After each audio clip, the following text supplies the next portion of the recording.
여러분, 안녕하십니까? 오늘은 한국 공법 2시간 행정행위의 효력에 대해서 공부를 하고자 합니다. 행정행위는 지난 시간에도 설명을 했다시피 행정법에 있어서 굉장히 중요한 개념이라고 제가 말씀을 드렸습니다. 다시 한번 행정행위의 개념을 생각을 해봅시다. 행정행위라고 뭐라고 그랬죠? 행정청이 행하는 구체적 사실에 관한 법 집행행위로서 권력적 단독행위다. 이것을 이제 행정행위다.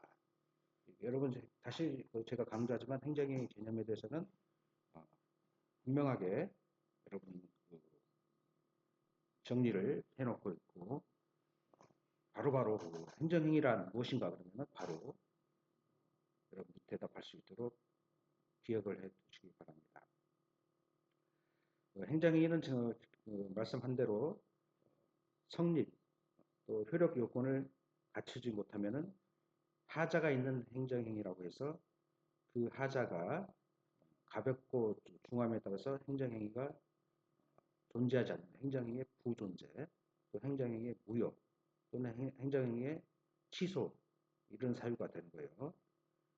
그러나 그 성립이나 발효 요건을 즉 행정행위의 성립, 행정행위의 효력 요건을 모두 갖춘 경우에는 그 어떤 효력을 발생할 것인가에 관해서는 예컨대 그 해당 행정행위의 고유한 내용에 따른 개별적 효력이 이제 발생을 합니다. 예컨대 운전이나 자동차 운수사업 허용 등 이런 그 개별적 효력이 발생하는 것 외에 공통적인 효력으로서 사법관계에서는 인정되지 않는 공권력 행사 행위인 행정행위에만 특유한 효력이 인정되고 있어요. 이것이 바로 이제 행정행위의 그 특질이나 행정행위의 그 행정법 관계의 이제 특성 이런 것에서도 이제 설명이 되고 있습니다. 오늘은 그 행정행위의 이와 같은 특별한 그 효력에 대해서 공부를 하는 것입니다. 먼저 이제 행정행위의 그 효력에는 이제 구속력이라는 것이 있어요. 행정행위의 구속력이란 그에 의해서 내려진 규율이 의도된 법적 효과를 발생하는 것을 의미하고 이 행정행위의 그 효력이 인재의 유효성의 본질적 부분이다. 즉 행정의 구속력은 행정행위의 효력이 있느냐, 그 유효성에서 나오는 효력이다. 이것이 이제 행정의 구속력이다. 이렇게 설명하는 것입니다. 다시 정리를 하면은 행정행위가 성립, 발효 요건을 갖춘 경우에 그 내용에 따라 상대방과 행정청을 구속하는 힘을 가지는 거죠. 따라서 이제 하명이나 허가, 면제 등 같은 이런 명령적 행위는 상대방에 대해서 자기, 부자기, 득부, 수인 의무를 발생시키거나 해지하는 효과를 가져와요. 그렇잖아요. 또 이제 특허나 인가, 대리 등의 형성적 행위는 상대방의 권리나 능력 등을 형성하는 효과를 가진다. 이렇게 이제 얘기를 하는 것이에요. 특별히 이제 그 행정의 상대방에 대한 구속력을 공정력이라고 하고 이렇게 설명하기도 하는 것이에요. 이 공정력이라는 것은 행정행위는 비록 하자가 있다 하더라도 당연 무효인 경우를 제외하고는 취소하게 되기 전까지는 일단 유효한 것으로 통용하는 힘 이것을 이제 공정력이다라고 하기도 합니다. 이 정도로 보시면 되고 이제 이 구속력의 그 종류에 따라서는 이렇게 구분하게 돼요. 행정의 상대방의 제3자에 대한 구속력이 있고 행정의 상대방 제3자에 대한 구속력 또 처분청에 대한 구속력 행정행위를 한 행정청에 대한 구속력 이것을 자방력 스스로 구속한다 해서 자방력이다. 또 처분청과 이제 법원 이외의 국가기관의 구속력을 이제 구속요건적 효력이다. 이렇게 얘기를 해요. 구속력의 종류는 행정의 상대방 및 제3자에 대한 구속력, 또 처분청에 대한 구속력, 처분청 및 수사법원 이외의 국가기관의 구속력으로 구분하게 됩니다. 다음은 이제 공정력. 아까 제가 말씀드렸죠. 좀 전에 공정력이라는 것은 행정의 성립에 하자가 있다 하더라도 그것이 중대하고 명백하여 당연히 무효로 인정되는 경우를 제외하고는 권한 있는 기관에, 즉 처분청이나 행정청을 그 행정행위를 한 행정청을 처분청이라고 해요. 처분청, 감독청, 행정심판위원회, 법원, 즉 권한 있는 기관에 의해서 취소되기까지는 유효한 것으로, 효력이 있는 것으로 통용되는 힘을 공정력이다. 다시 정리합니다. 공정정의라는 것은 행정행위가 비록 하자가 있다 하더라도 당연 무효인 경우를 제외하고는 취소되기 전까지는 이름 유효한 것으로 통용되는 힘, 그것을 공정력이다. 이렇게 얘기합니다. 자, 이 행정의 공정력은 행정법 관계의 안정성을 위해서 실정법에 의해서 인정되는 제도이고, 또 행정의 공정력은 행정행위가 당연 무효이거나 부존재인 경우, 존재하지 않는 경우에는 인정되지 않는 것이다. 이렇게 정리를 해주시기 바랍니다. 다음은 이제 행정의 이제 존속력, 또 불가증력, 불가변력에 대해서 보도록 하겠습니다.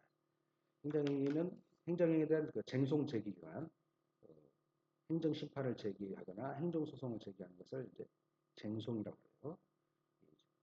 행정행위에 대한 쟁송 제기기간이 경과하거나 지나버렸다 이거야. 기간 있잖아. 소송을 제기할 수 있는 기간. 이것이 지나버렸거나 또 쟁송 수단을 다 거친 경우, 행정심판이나 행정소송을 다 거친 경우 더 이상 그에 대해서 다툴 수 없게 하는 행정행위의 효력, 이것을 불가증력, 다툴쟁자, 다툴쟁, 다툴 수 없다 이거 불가증력. 이것을 형식적 존속력이라고 해요. 이 형식적 존속력은 상대방이나 이해관계가 있는 제3자에 대해만 발생하는 효력이 있는 것이고, 처분청을 구성하지 않는다 이거예요. 처분청을 구성하지 않는다. 자, 이제 형식적 존속력 말고 이제 실질적 존속력이 있어요. 그래서 불가변력이라고 해요. 형식적 존속력은 불가쟁력이라고 그랬죠. 실질적 존속력은 불가변력이다 이거예요.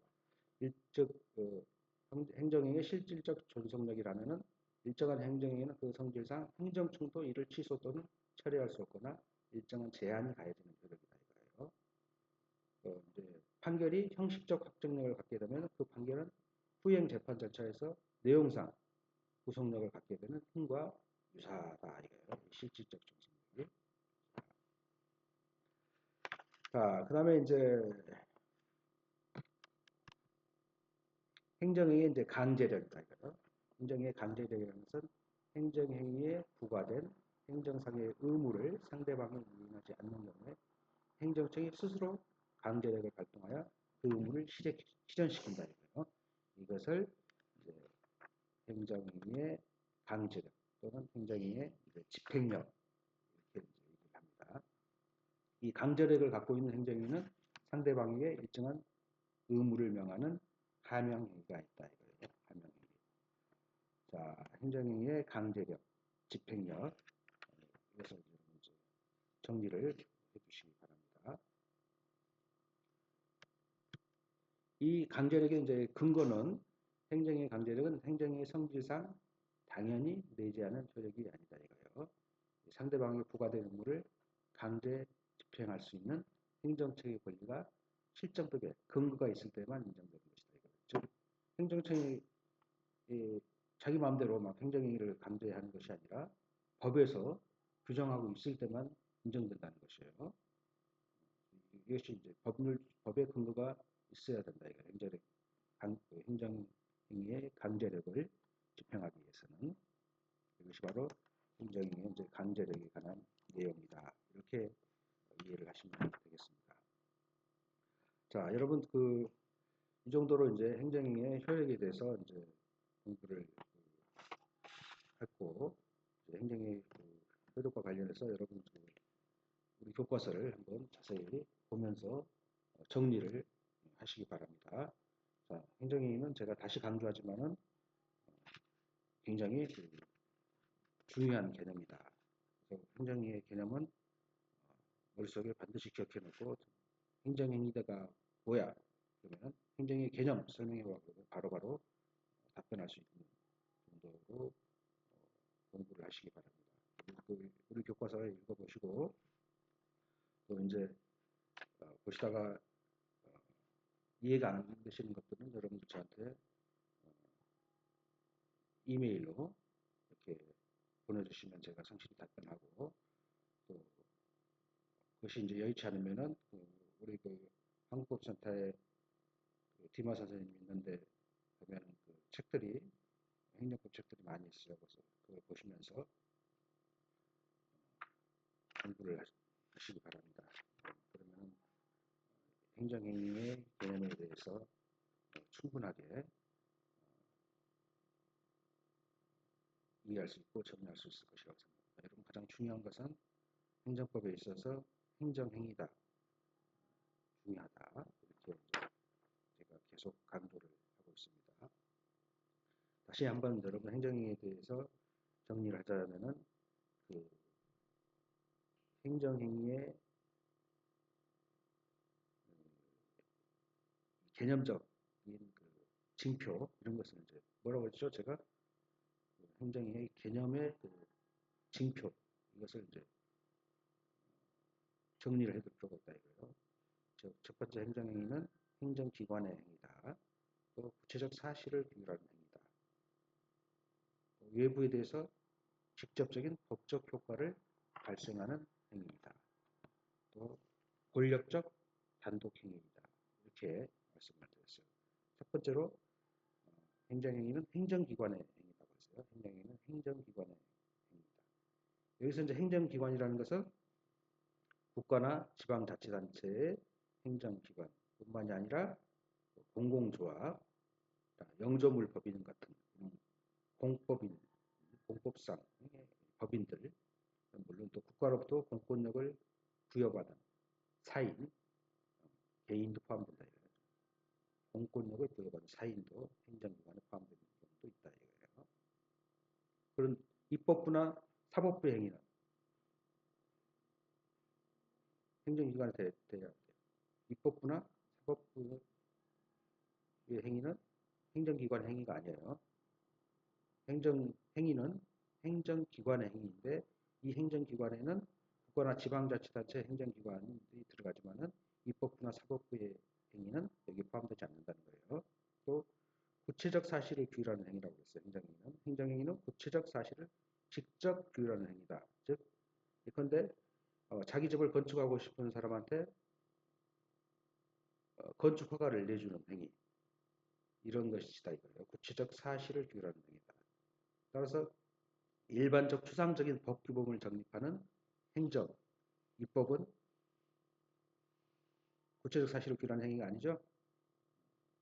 그러나 제가 지난 시간에 얘기한 바와 같이 구체적 사실을 규율하는 것이면서도 불특정 다수인을 상대방으로 하는 일반 처분이라는 것도 있다고 했어요. 불특정 다수인. 그런데 위험한 도로 같은 데서는 통행을 금지한다. 불특정 다수인을 대상으로. 구체적 사실을 규율을 하면서 불특정 다수인을 상대방과는 일반 처분도 있다 이거예요. 또 이제 외부에 대해서 직접적인 법적 효과를 발생하는 행위다 이거 행정행위는. 행정행위는 우선 행정의 외부, 즉 국민에 대한 행위다. 따라서 행정기관의 내부적 행위. 예컨대 상급기관에서 하급기관에 명령하거나 상급기관, 하급기관에 승인하는 경우, 이런 경우는 행정행위가 아니에요. 또 행정행위는 국민의 권리 의무를 직접 발생, 변경, 소멸시키는 효과를 가져오는 행위해야 돼요. 따라서 법적인 효과를 발생시키지 않는 단순한 예컨대 조사나 보고 같은 경우, 또는 각종 공사의 시행 등과 같은 이런 것은 사실행위라고 그래요. 이런 사실행위는 행정행위가 아니다 이거예요. 또 권력적 단독행위라고 그랬어요. 행정행위는 행정기관이 우월한 의사에 주체로서, 일반 국민보다는 위에 있다 이거예요. 우월한 의사에 주체해서 국민에게 일방적으로 명령, 강제하는 행위다 이거예요. 따라서 대등한 당사자의 지위에 행하는 어떤 경제적 작용 같은 경우, 차경제적 작용 같은 경우와 또 공법상 계약, 이런 것은 행정행위가 아니에요. 그러나 일방적 권력적 행위인 한 그 행위의 성립에 상대방의 신청, 동의가 전제되어 있더라도 이것은 행정행위의 성격을 갖는다. 이렇게 보시면 되겠어요. 자, 다시 정리합니다. 행정행위라면 행정청이 행하는 구체적 사실에 관한 법집행행위로서 권력적 단독행위다. 이렇게 이제 행정행위의 개념을 다시 여러분께 정리를 하면서 오늘 강의 시간을 마치도록 하겠습니다. 여러분 수고 많이 하셨습니다. 다음 시간에 뵙겠습니다.